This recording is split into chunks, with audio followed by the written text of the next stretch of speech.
y es precisamente porque ganó el no. Y parece ser que ayer y hoy la constatación es más que evidente. Luego entonces hacemos lo mismo de siempre, nos rasgamos las vestiduras diciendo de qué tan ignorante es la gente, pero evitando el compromiso universitario. Es la tarea pedagógica de formar en la paz, pero ustedes se pueden dar cuenta, ¿no? Constatarlo evidentemente, que este conjunto de actividades, a menos de que sea un bestseller, ¿no? Para decir las cosas que ya sabemos, y para llenar y firmar libros, suele no pasar nada.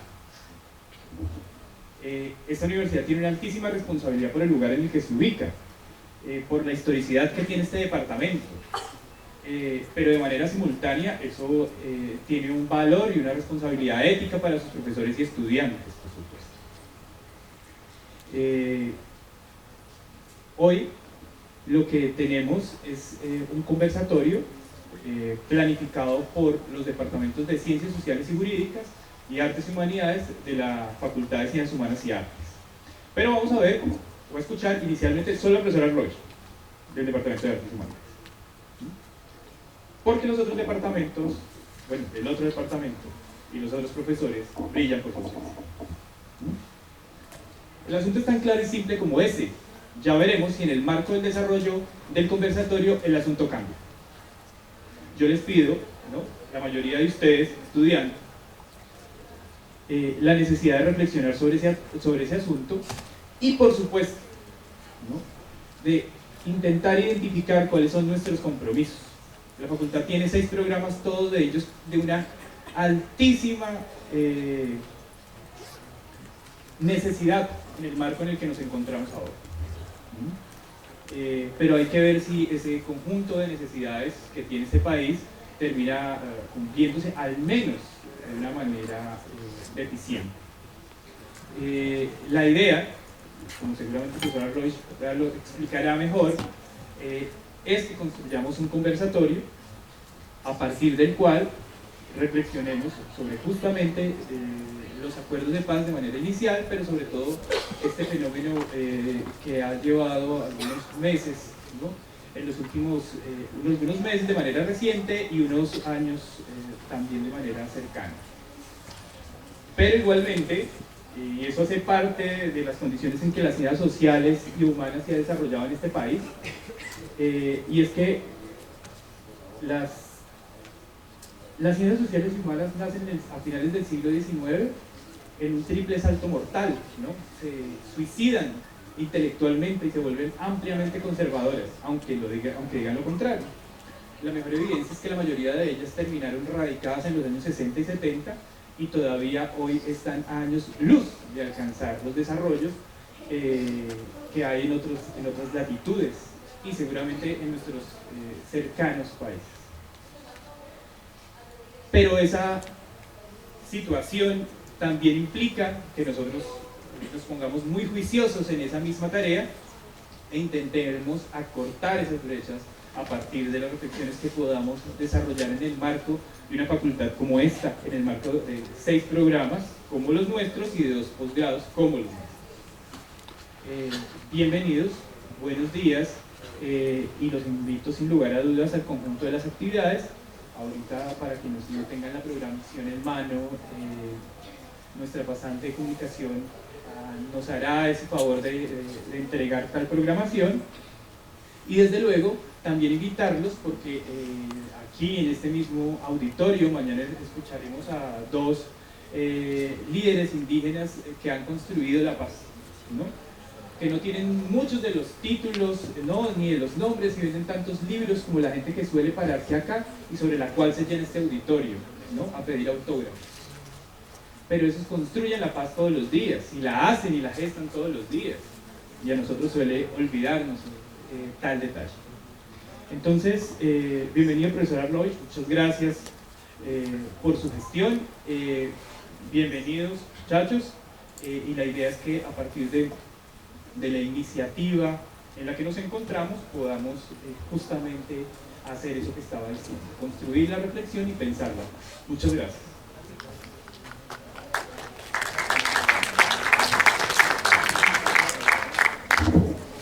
días, muchísimas gracias, profesor Félix, señor decano. Yo lo felicito por su entusiasmo y su interés a pesar de la desidia del profesorado que está caracterizando a esta universidad, que ha caído en un manto rarísimo de cosas últimamente, ¿sí?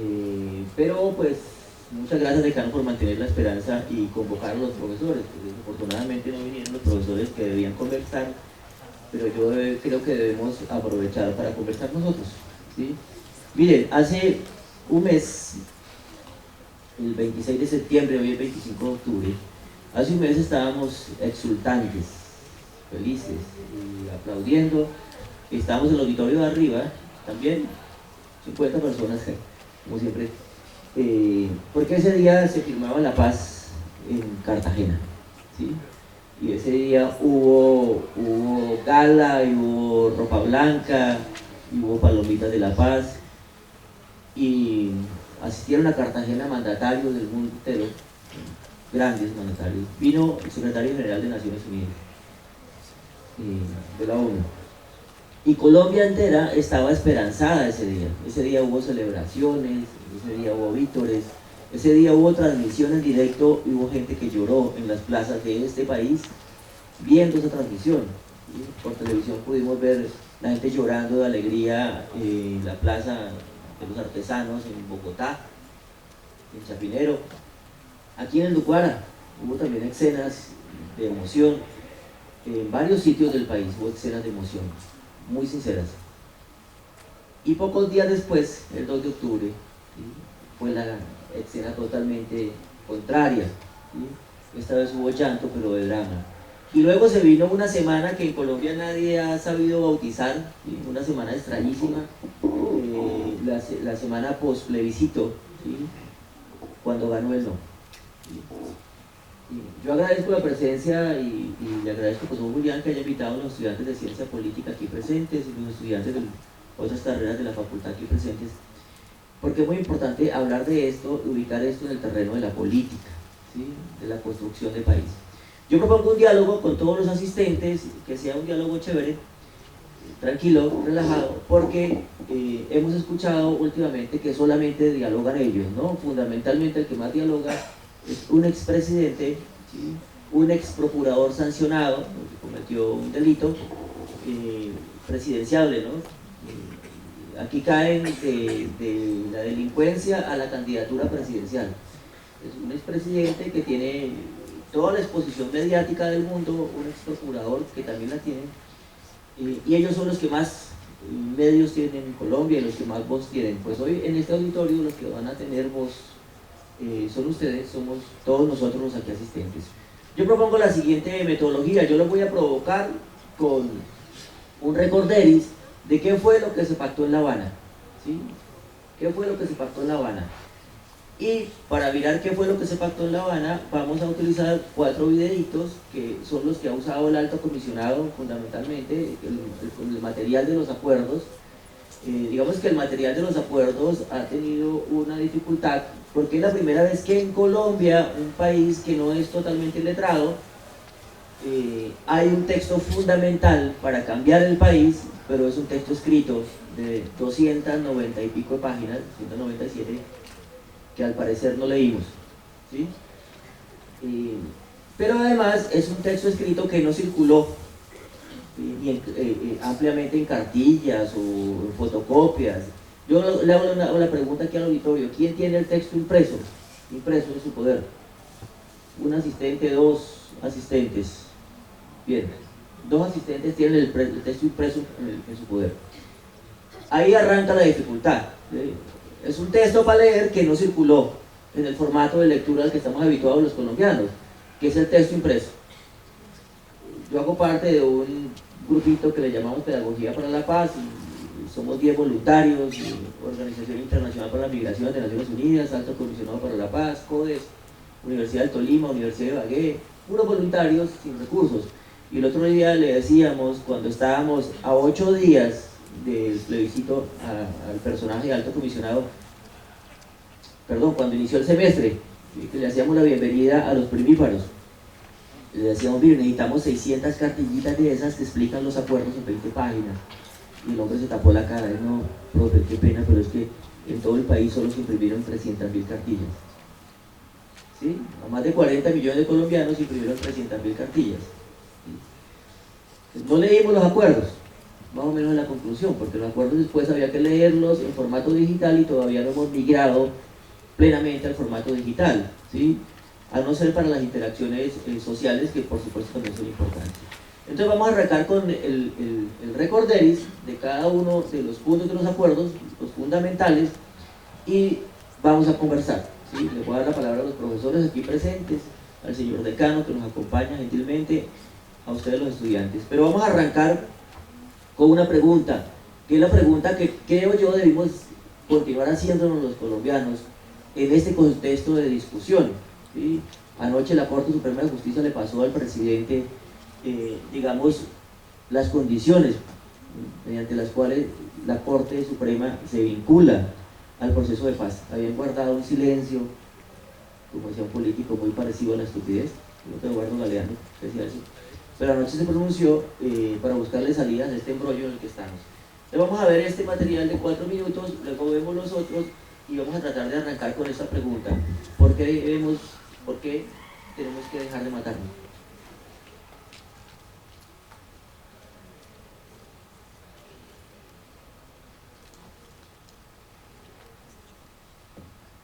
Estamos en un momento histórico, en todo el sentido de la palabra. Tenemos la oportunidad de crear una realidad nueva que nunca hemos vivido y de saldar las terribles cuentas que tenemos con el pasado. Estamos en un proceso de paz. Estamos en un proceso de paz que tiene la posibilidad de hacernos cambiar la página, de dejar atrás una gran cantidad de referencias de nosotros como un pueblo que se ha leído a sí mismo a través de la violencia. Y cada vez que los pueblos pasan por un proceso de paz, la humanidad en su totalidad da un paso hacia adelante. No solo porque la paz nos engrandece como especie, sino porque cada proceso de paz es un aprendizaje que nos da las claves para el siguiente. Así como Irlanda y Sudáfrica le están enseñando al mundo cómo superar los odios y la violencia, así también llegará el día en que Colombia le cuente su historia a los demás, para que otros puedan aprender de lo que nosotros hicimos. La cosa es en serio, el momento es ya, es ahora. Los ojos del mundo están mirando hacia acá y ante la magnitud de lo que está pasando, nos toca creer que esto sí es posible. Los colombianos tenemos un sentido de fatalidad colectiva. Nosotros creemos que individualmente somos capaces de todo. Cada uno tiene un proyecto que seguro le va a salir. Pero cuando hablamos de nosotros en plural, creemos que no podemos cambiar nuestro destino, que siempre nos faltará 5 para el peso. Y si uno mira las cosas, resulta que no es así. Este conflicto no es ni el más sangriento, ni el más largo, ni el más difícil. Es una situación llena de dolores, de injusticias y odios, como son los conflictos armados. Y por eso es que necesitamos un proceso de paz, porque la paz se hace entre enemigos. Los amigos hacen coaliciones o paseos de olla. Son los enemigos los que tienen que hacer la paz. Y si la paz se pudo en Irlanda, después de 500 años de guerra, si se pudo en Sudáfrica, después de uno de los regímenes de discriminación más terribles que vivió el siglo XX, si la paz se pudo en Ruanda, después de un genocidio que acabó con la 10ª parte de la población, a ver, ¿por qué no se va a poder en Colombia? La gente duda de la paz citando todos los problemas que hemos resuelto, pero la idea es firmar los acuerdos para ponernos a resolver esos problemas. Los acuerdos son un paso, no la meta. Firmando los acuerdos podremos empezar a construir la paz todos los días en los espacios que compartimos. Esa paz que se verifica en las canchas de fútbol, en el trabajo, en los colegios, en la casa, en el campo. La paz se construye compartiendo espacios de forma distinta. Pero para llegar allá, lo primero es dejar de matarnos, para que el conflicto deje de eclipsar todo lo demás que tenemos que resolver como sociedad. Apoyar el proceso de paz es darnos la oportunidad de que no se repitan los errores del pasado. No queremos que el fin de un conflicto armado sea el principio de otros. Y en lugar de temer que el proceso no funcione y por culpa de ese temor dejar de creer en él, debemos apoyarlo precisamente porque es nuestro compromiso lo que le da realidad al acuerdo. ¿Y qué quiere decir apoyar el proceso de paz? Primero, renunciar a la venganza.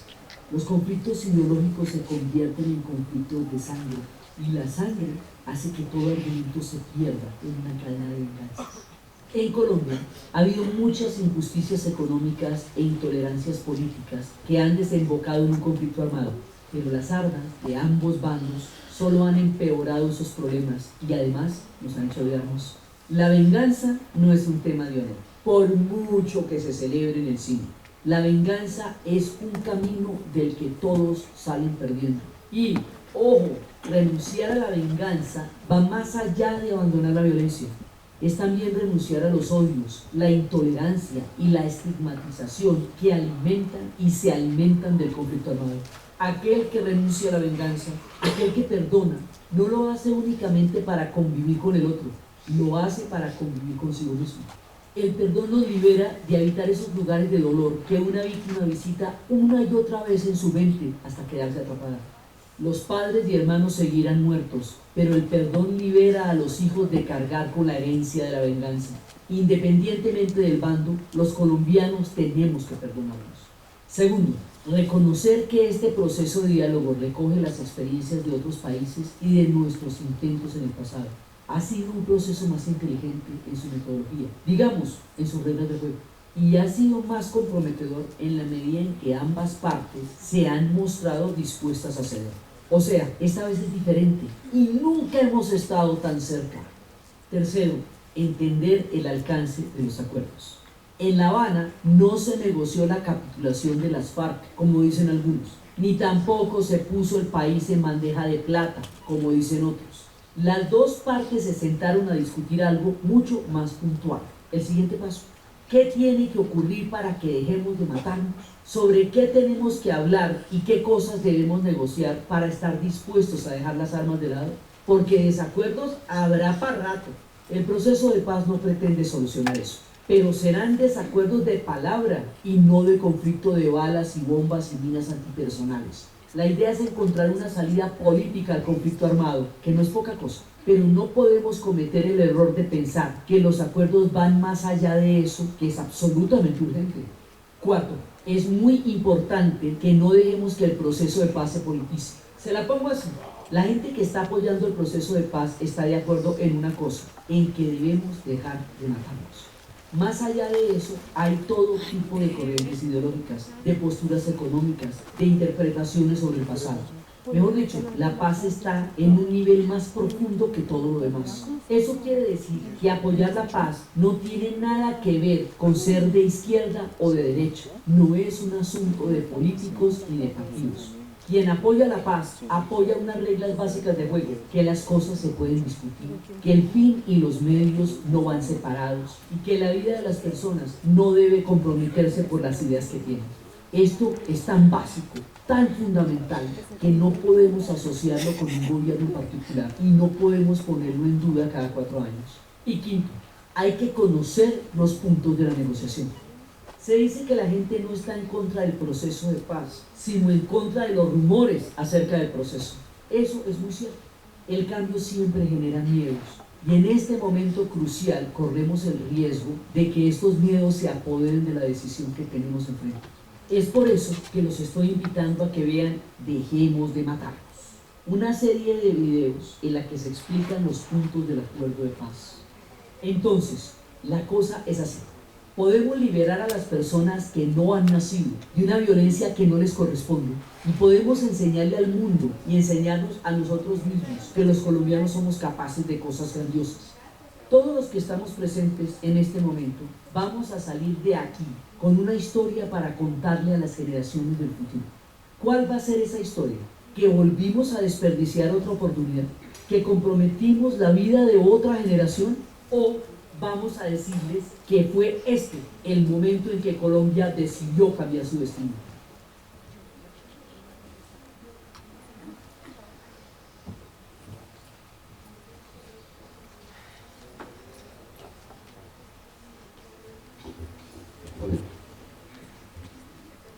Bien, ese es el primer material, un poco para provocarnos.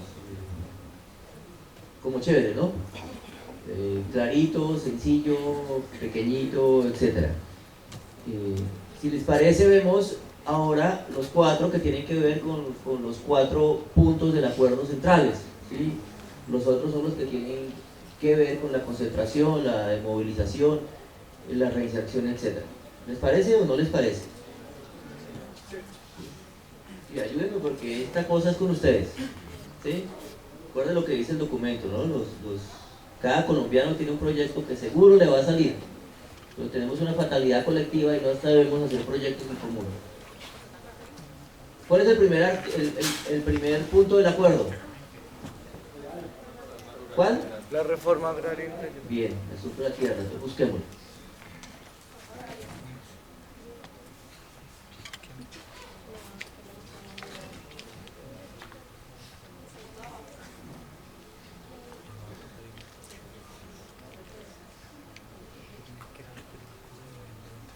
El primer punto de los diálogos de paz en La Habana es sobre el problema de la tierra en Colombia. El gobierno y las FARC reconocieron que era lo primero de lo que había que hablar, y los análisis sobre el conflicto y las cifras oficiales aclaran por qué. Veamos algunas. Una mínima parte de la población, el 0.4%, es dueña del 46% del suelo colombiano.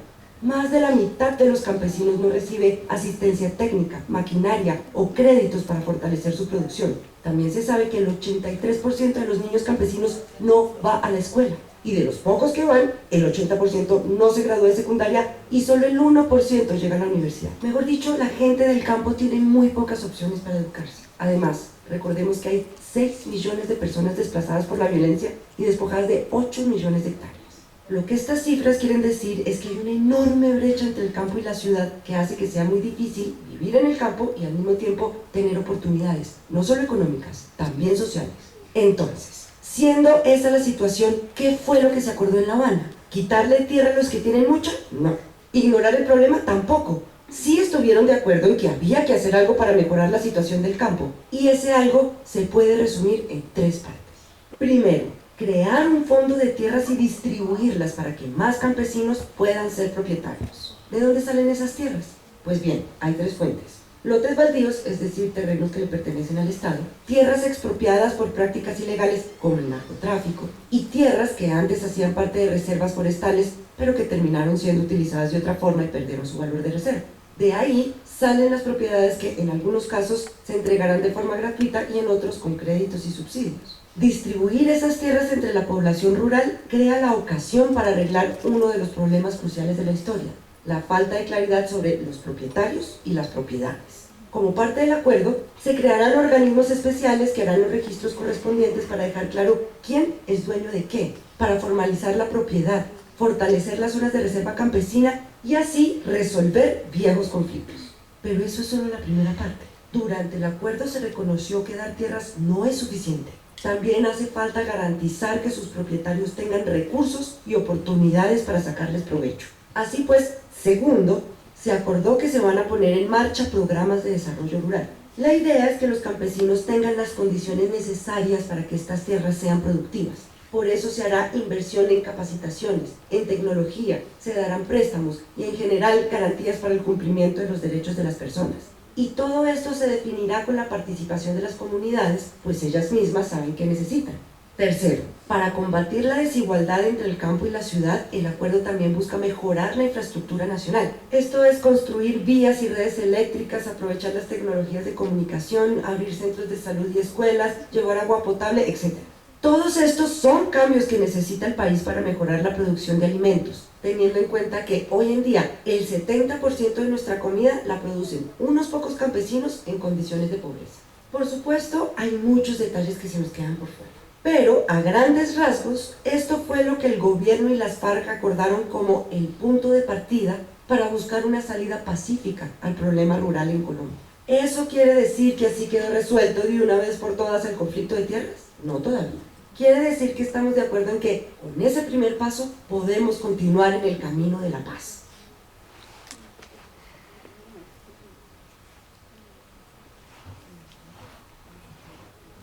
Profe, ¿cuánto es la duración de este? Este es como 3 minutos, ya te digo. Sí, 3:57. Nunca vimos eso en televisión, ¿no? al presidente lo maniataron para que no pudiera hacer ese tipo de campañas televisión. ¿Sí? Desafortunadamente el Consejo Nacional Electoral lo habilitó para que hablara y para que el equipo impulsara las cosas, pero nunca vimos eso en televisión. En televisión siempre lo que veíamos era todo lo terrible que traían los acuerdos. ¿Sí? Pero ya vamos a hablar de eso. Participación política, ¿no? Bueno, vamos para allá.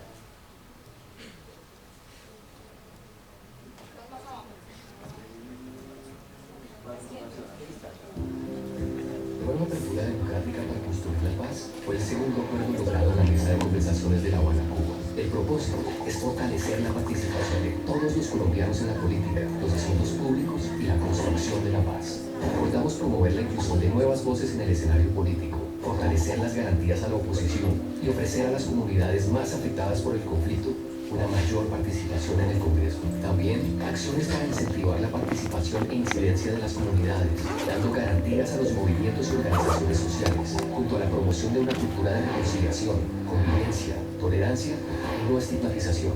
Este acuerdo busca que nadie pueda utilizar las armas para promover o silenciar una causa política, y quienes las hayan dejado tengan todas las garantías de que no serán objeto de violencia. Visita la página mesadeconversaciones.com.co y descarga la aplicación en las tiendas de Android y Apple. Bueno, ese no era. Los errores que hemos cometido con la paz se llama eso. Ah, ok.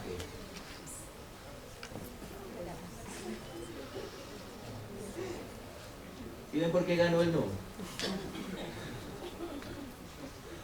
En La Habana también se habló de la participación política, o sea, lo que va desde elegir a un presidente hasta las manifestaciones ciudadanas. ¿Y por qué hablaron de eso? Fundamentalmente, porque si la idea es que las FARC utilicen la vía política en lugar de las armas, entonces hay que darles garantías de que la vía política de hecho funciona.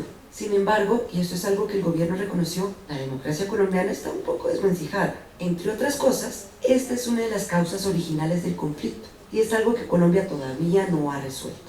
Piensen en los casos de gente ya muerta que supuestamente va a votar, o en el famoso intercambio de votos por tamales, o en el asesinato de líderes sociales, de Gaitán, de Galán, en el genocidio de la UP, o en la escasa representación que la población rural y las minorías tienen en el Congreso. Entonces, a primera vista, lo que se estaba negociando era que las FARC renunciaran a la lucha armada a cambio de garantías para poder hacer política y apostarle a la democracia.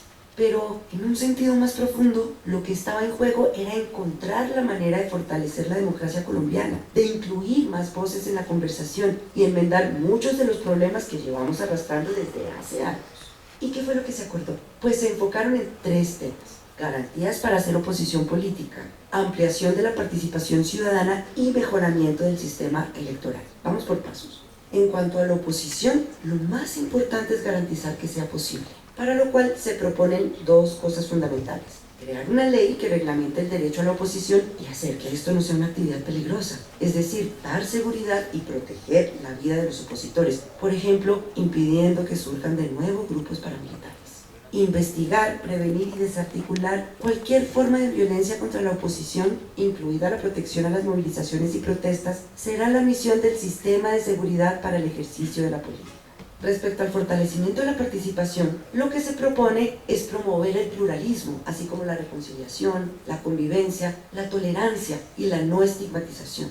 La meta es que se encuentren ideas diferentes y que se pueda discutir desde distintas perspectivas, que aquellas que típicamente han estado ausentes o las que rara vez han sido escuchadas encuentren su lugar, tanto en los espacios políticos oficiales como en las radios locales o demás medios de comunicación. Las acciones acá son muy diversas e incluyen una ley de garantías y promoción de la participación ciudadana, fortalecimiento de las veedurías a la actividad del Estado, dar acceso a información oficial, asistencia legal, técnica y financiera y la creación del Consejo Nacional para la Reconciliación y la Convivencia. Todas estas cosas y otras más serían las estrategias para que la gente exprese lo que quiere y piensa respecto del país.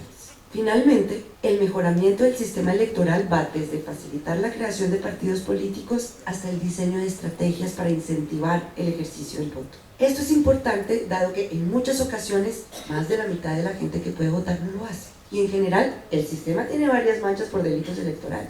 Así, por ejemplo, se buscará que los partidos políticos compitan en igualdad de condiciones en cuanto a la divulgación de sus programas y su propia financiación. Se le dará cédula a muchos que no tienen para que ahora sí puedan ir a votar. Se va a combatir la trampa en las elecciones, se reformará el régimen y la organización electoral y se va a promover la participación de movimientos sociales, de las mujeres y de poblaciones afectadas por el conflicto, entre otras cosas. En general, la lista de acciones para fortalecer la democracia es más bien larga. En todo caso, no está definida en cada uno de sus detalles. ¿Pero cómo así?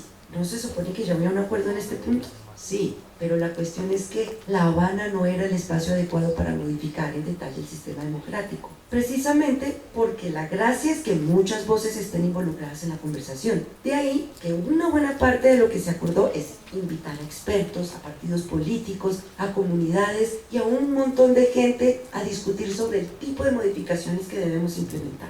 Así pues, lo importante está en el espíritu de lo que se acordó, que es la voluntad de mejorar el sistema democrático para que sea posible participar en la política de Colombia sin que esto suponga poner en riesgo la vida y que se pueda hacer desde cualquier postura, que existan los mecanismos y la confianza para hacerlo. ¿Y dónde queda el tema de las curules? ¿No que las FARC van a recibir puestos en el Congreso como parte del acuerdo? La verdad es que el asunto al día de hoy no está definido. Pero si llegara a ocurrir, estas curules serían transitorias y hay dos buenas razones para justificar la decisión. Uno, es una forma de asegurar la transición de las armas a la política. Y dos, es un gesto de reparación, en la medida en que hubo líderes de izquierda que fueron elegidos por voto popular, pero murieron asesinados. Entonces, ¿qué nos queda de todo esto? Básicamente que si queremos apostarle a la paz, nos toca ponerle mucha atención a la democracia. Y esa es una conversación que tendrá lugar de aquí en adelante.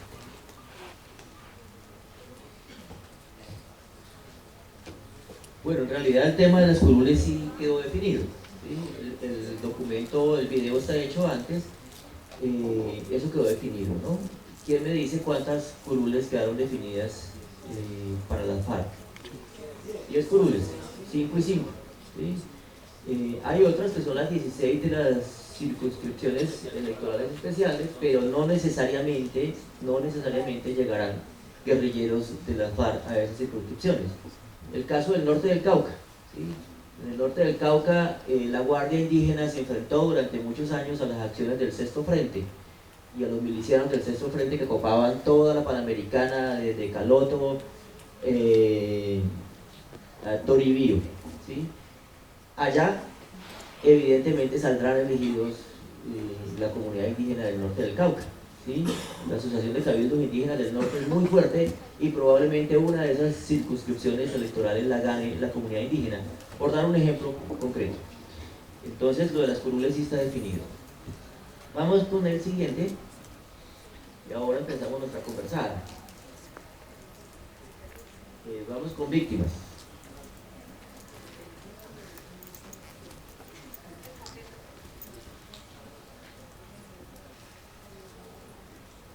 Para llegar a la paz, es necesario hacerle frente a una pregunta bastante peluda. ¿Qué hacemos con respecto a todos los crímenes que ocurrieron durante la guerra? ¿Qué tipo de justicia se necesita para seguir adelante? Y ahí es cuando algunos hablan de impunidad. Se rumora que este proceso no va a castigar a los criminales, que simplemente vamos a olvidar todo lo que pasó y haremos como si nada. El problema es que, según los rumores, la paz sin impunidad significa meter a la cárcel a todo el que haya cometido crímenes, y estos rumores son bastante simplistas. Primero, porque no es cierto que no vaya a haber cárcel, pues de hecho se contemplan casos en los que habría penas entre 15 y 20 años, aunque también es cierto que en otros casos habrá amnistías. Pero segundo, y más importante, la idea de la impunidad es simplista porque la justicia que se definió en el acuerdo es mucho más provechosa que la cárcel o que el mero borrón y cuenta nueva. El acuerdo trata de entender la justicia no como un castigo a los malos, sino como una oportunidad para reconstruir la verdadera historia del conflicto y más aún, para reparar a las víctimas. Lo que está en juego aquí es un cambio de paradigma. Es la diferencia entre un modelo de justicia punitivo, algo peligrosamente cercano a la venganza, y otro que busca la reparación de las víctimas y la reconciliación del país. Ahora, reconstruir la historia es un asunto de tremenda importancia. Implica tener la información completa para saber qué fue lo que pasó, quiénes han sido responsables de esta violencia y para aprender y enmendar los errores que cometimos. Y eso Para un país que nunca se ha podido contar su propia historia, una historia llena de versiones contradictorias, rumores y secretos, es una de las claves para poder avanzar.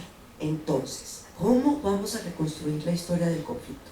El acuerdo de paz en este punto es realmente estratégico. Y recordemos que se trata de una negociación. Sería ingenuo esperar que una de las partes accediera a entregar las armas y meterse a la cárcel, sin más. Para poder conocer lo que pasó y que además se haga justicia y que todo esto cuadre dentro del marco de una negociación, la idea es que todos los que participaron, de forma directa o indirecta, reciban una serie de incentivos para que revelen la verdad. Y con participantes nos referimos a guerrilleros, militares, paramilitares, agentes del Estado, financiadores y a los que dieron apoyo político. Todo este proceso será cobijado por un nuevo marco legal conocido como la Jurisdicción Especial para la Paz. En ella se propone estudiar caso por caso para determinar quiénes pueden acceder o no a las amnistías. Si el caso es amnistiable, la persona juzgada debe reconocer su responsabilidad y contar toda la verdad para conocer los detalles del delito y a los responsables. Y el tema de la verdad es fundamental. Si ayuda con esto, su pena sería trabajar entre 5 y 8 años bajo la vigilancia del Estado para las comunidades afectadas u otras obras sociales. Si no lo hace, entonces iría a prisión. Ahora, delitos de lesa humanidad, genocidios, violaciones sexuales y otro tipo de crímenes graves no serán amnistiables. Su castigo será la cárcel. Por supuesto, el proceso tiene más detalles. Por ejemplo, se tiene en cuenta si la verdad es completa o no, si hay evidencias o testimonios contradictorios. Y estos factores alteran el tipo de pena que reciben los responsables. El punto es que, al mismo tiempo que condena a esos responsables, esta estrategia sirve para reparar a las víctimas. No solo por los trabajos que los culpables tendrían que hacer para la sociedad, sino por la información muy valiosa que deben compartir, información que servirá para llevar a juicio a los demás responsables, para ayudar a encontrar a las víctimas de desaparición forzada y para registrar la memoria del país. De hecho, se va a crear una unidad para la búsqueda de personas y una comisión para el esclarecimiento de la verdad. Estas serán entidades encargadas de entrevistar a los excombatientes, a las víctimas, a los implicados en el conflicto y en general de hacer investigaciones que conduzcan a establecer la verdad, ya no en un sentido estrictamente judicial, sino para la memoria histórica del país. Y de paso, con toda esa información se diseñarán programas de reparación a las víctimas. ¿Y qué quiere decir eso? En últimas, el gran objetivo es reconstruir el tejido social. O sea, encontrar la manera de que las comunidades, los territorios, las organizaciones y los individuos que fueron afectados por el conflicto recuperen sus derechos y su forma de vida. En términos de acciones, esto implica indemnizar a las víctimas, restituir tierras, recuperar prácticas sociales, promover pactos de perdón y convivencia, ofrecer seguridad y, ante todo, garantizar que estos crímenes no se vayan a repetir. Y claro está, la no repetición va más allá de las víctimas. El gran propósito del acuerdo es lograr una paz duradera para toda Colombia. Y esto solo es posible si se generan los mecanismos pertinentes para la reconciliación y la convivencia, si se conoce el contexto histórico que dio origen al conflicto y los factores responsables de que fuera tan cruel y extenso.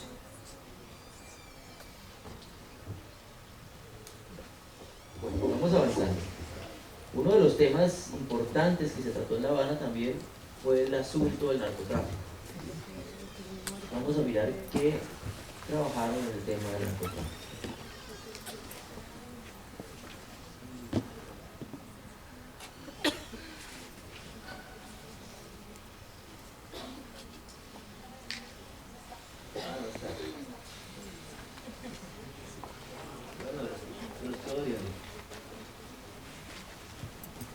Verificación.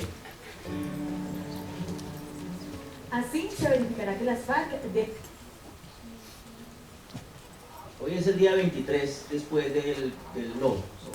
Hoy estaría más o menos el 30% de las armas de la FARC entregadas. en las armas. Durante 180 días, los miembros de las FARC se ubicarán en 23 zonas veredales y 8 puntos más pequeños y alejados. Naciones Unidas recibirá la totalidad de las armas. Dentro de cada zona habrá de 1 a 4 campamentos y alrededor una franja de seguridad. El mecanismo de monitoreo y verificación permanecerá en toda la zona. En los campamentos solo estarán los miembros de las FARC y allí se ubicará el contenedor donde depositarán las armas. Si los guerrilleros salen del campamento a la zona, deberán hacerlo sin armas y de civil. Si usted vive en estas zonas, tenga en cuenta que no habrá despeje de territorio y todas las instituciones del Estado seguirán ejerciendo sus funciones. Si se presenta una situación de orden público, la policía ingresará en coordinación con el mecanismo de monitoreo. ¿Qué van a hacer los guerrilleros durante 180 días? Tendrán jornadas de documentación y actividades preparatorias para la reincorporación a la vida civil. Estas zonas no son para negociar, son para garantizar el fin del conflicto armado con las FARC.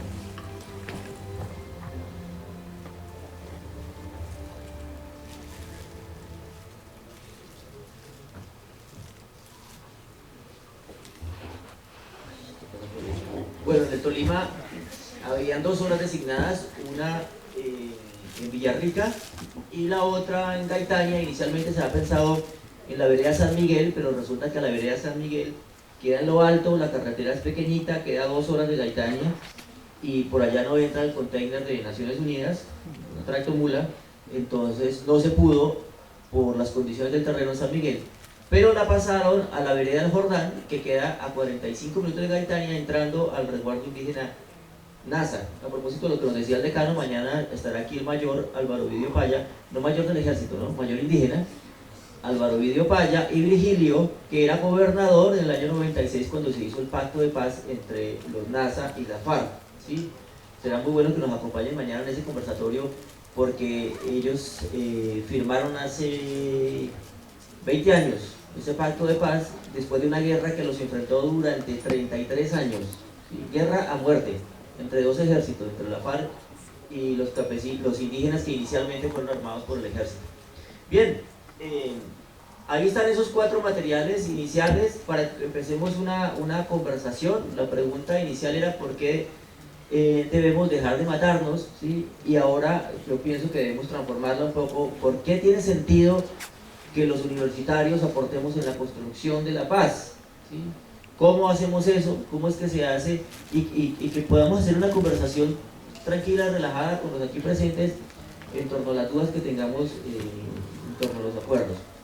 Entonces yo le doy la palabra al público. ¿Quién quiere empezar a conversar en esta conversación entre colombianos para construir la paz?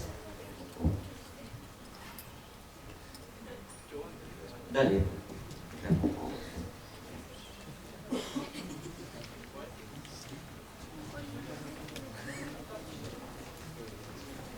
Bien, yo quisiera decir solamente un par de cosas a propósito del primer video, porque logra atar justamente los subsiguientes, pero sobre todo los últimos. Yo creo que parte de esa dificultad ha estado asociada al hecho de que la gente habitualmente, es decir, cuando uno escucha a cualquier ciudadano, ¿no?, en un taxi, en una buseta, etcétera, lo que dice y supone es que va a haber un altísimo grado de injusticia, ¿no?, o de impunidad en el marco del proceso. Eso está asociado, y eso es uno de los elementos centrales a propósito de las jornadas la segunda jornada de derecho que se realizaron hace ya casi un mes, y era diferenciar entre el derecho penal y la justicia transicional. La gente está suponiendo habitualmente, y esa puede dar más o menos argumentos del no, de que todo se reducía y se sintetizaba a ejercicios de impunidad, porque se supone que se ejecutaban en el marco del derecho penal. Pero no se entendía que lo que procedía a aplicación era justicia transicional. ¿Por qué quiero referir eso de la justicia transicional? Porque la justicia transicional aparece justamente en varios de los procesos, o se origina en varios de los procesos que están referidos en el video inicial. Uno, el de, tres, Irlanda, Sudáfrica y Ruanda. En el caso de Irlanda estamos hablando de un conflicto de impronta religiosa inicialmente. En el de Sudáfrica de impronta étnica o racial, y en el de Ruanda es una guerra interétnica patrocinada y financiada por los belgas particularmente.